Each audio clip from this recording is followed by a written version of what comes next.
নমস্কাৰ নিউজৰ বাতৰিলৈ স্বাগতম জনাই ষ্টুডিঅ'ৰ মজিয়াত মহিপল দাস চাওঁ আজিৰ বাতৰি যোৰহাট চহৰৰ এটি অগ্ৰণী সামাজিক অনুষ্ঠান পথিকৰ উদ্যোগত বানপীড়িত ৰাজ্যক আগবঢ়োৱা হয় সহায়ৰ হাত সঞ্চালক ভিক্টৰ ৰাজকুমাৰৰ সংবাদ মাধ্যমৰ বক্তব্য প্ৰদান নিউজ ডাইৰেক্ট ৰিপৰ্ট বানাক্ৰান্তৰ দুখ কষ্টৰ জিয়া বাস্তৱ একেবাৰে ওচৰৰ পৰা অনুভৱ কৰা এগৰাকী সমাজকৰ্মী বানাক্ৰান্তক সাহায্য দিবলৈ গৈ 5 দিনীয়া বিভিন্ন অভিজ্ঞতা বৰ্ণনা কৰিলে স্বেচ্ছাসেৱী অনুষ্ঠান পথিকৰ সঞ্চালক ভিক্টৰ ৰাজকুমাৰে বান সাহায্য দিয়াৰ মহানুভৱতাক বিজ্ঞাপনলৈ পৰিণত নকৰিবলৈ অনুৰোধ বিশিষ্ট সমাজকৰ্মীগৰাকীৰ। নমস্কাৰ, সকলোৰে ভাল নিশ্চয়। ইতিমধ্যে আমি সকলোৱে দেখিছোঁ, জানিছোঁ, ভাল লাগিছে যে অসমৰ প্ৰত্যেকজন লোক এতিয়া কেৱল শিৱসাগৰ, চৰাইদেউ, বিভিন্ন অঞ্চলৰ, যোৰহাটৰ বিভিন্ন অঞ্চলৰ বান বিধ্বস্ত লোকৰ কাষত যিকোনো প্ৰকাৰে থিয় হ'বলৈ যত্ন কৰিছে। খুব ভাল কথা আমাৰ কাৰণে যে অসমৰ প্ৰতিজন লোক হৃদয়বান হ'বলৈ আৰম্ভ কৰিছে, সকলোৱে আৰ্তজনৰ কাষত থিয় হোৱাৰ চিন্তা কৰিছে।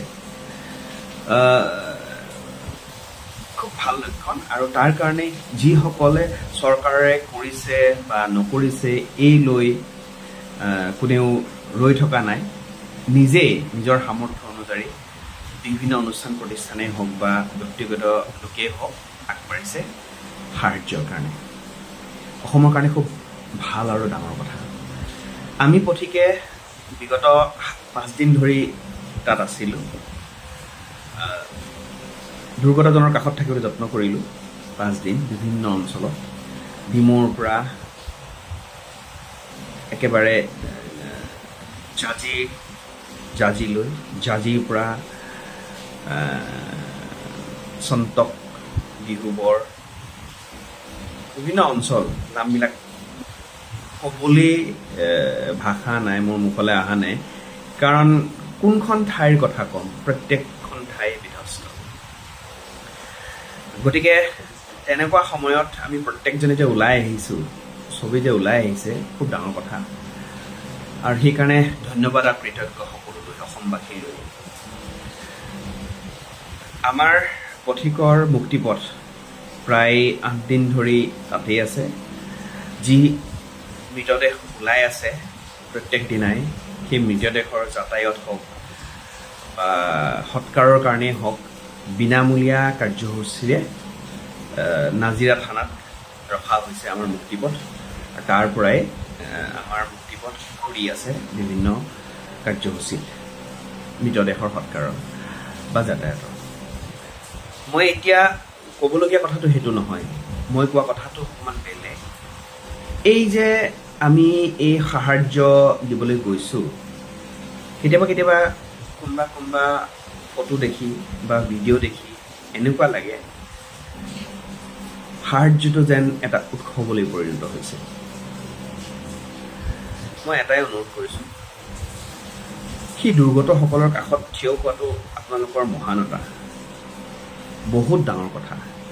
কিন্তু এই দুৰ্গত লোকসকলৰ বুকুত যি ধুমুহা আছে, তেওঁলোকৰ জীৱনলৈ যি ধুমুহা নামিল, তেওঁলোকৰ ঘৰ বাৰী, মৃত্যু, কুটুম্ব শেষৰো শেষ হৈছে, সেই সকলক লৈ অন্তত উৎসৱ জাতীয় পালন কৰিব মই অনুৰোধহে কৰিছোঁ। কাৰণ কেলৈ তেওঁলোকৰ মানসিক হওক, স্থিতি হওক, যিয়ে হওক, সম্পূৰ্ণ বিধ্বস্ত হৈছে। তেখেতলোকক আমি যিমান দিলেও তেখেতলোকৰ কাৰণে কম হ'ব।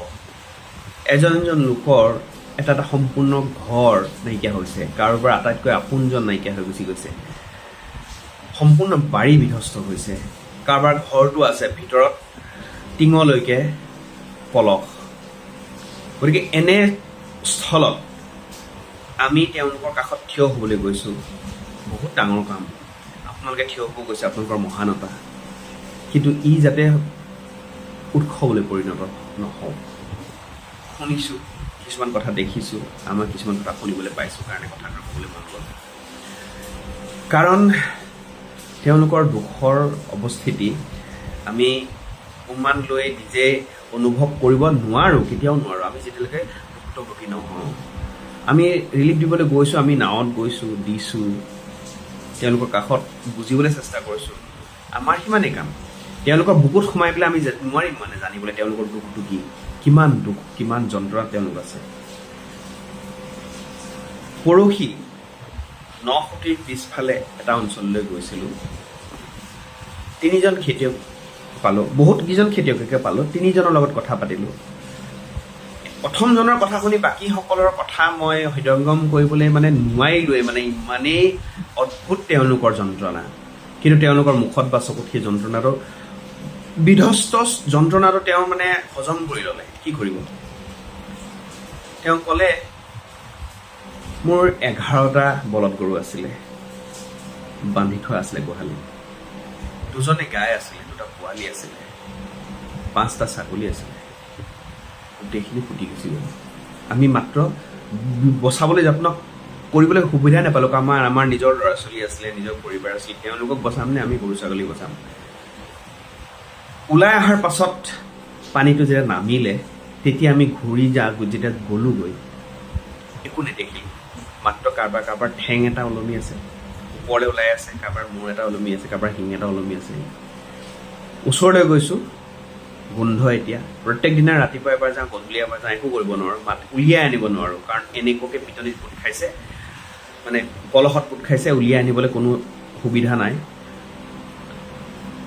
কেৱল চাবলৈ যায় আৰু ঘূৰি আহে। ৰাতিপুৱা এবাৰ যায়, গধূলি এবাৰ যায়, আৰু চকুলো টুকি গুচি আহে। আৰু ইমানেই 7-8 দিন চকুলো টুকিলে যে এতিয়া আৰু চকুলো পানী নোহোৱা হ'ল তেওঁলোকৰ। কথাখিনি যেতিয়া কৈছে, একদম যেন মানে কি ক'ম, একেবাৰে এটা শিল যেন বুকুত বান্ধি কথাবোৰ কৈছে, তেনেকুৱা লাগিলে।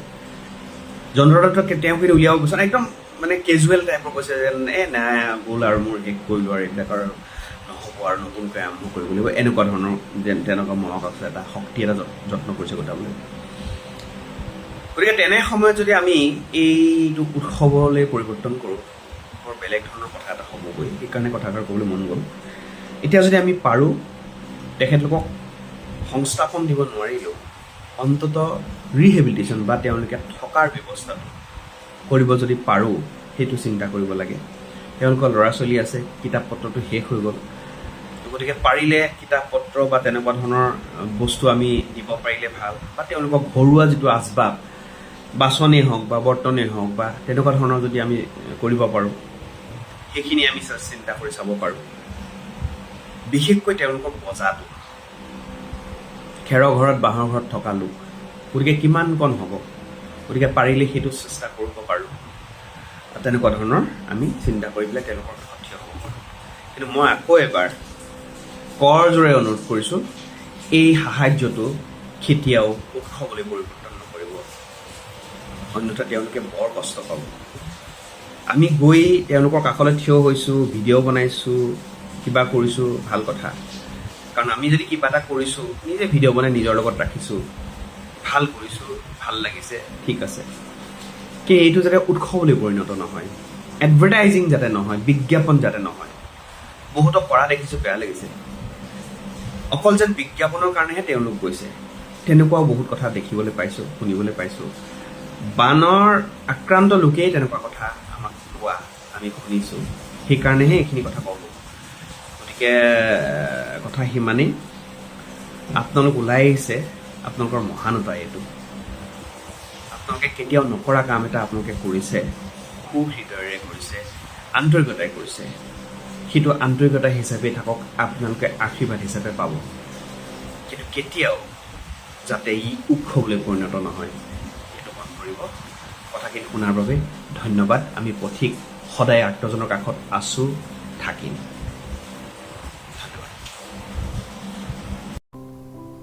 সুমিত কুমাৰ দাসৰ ৰিপৰ্ট, নিউজ নাও।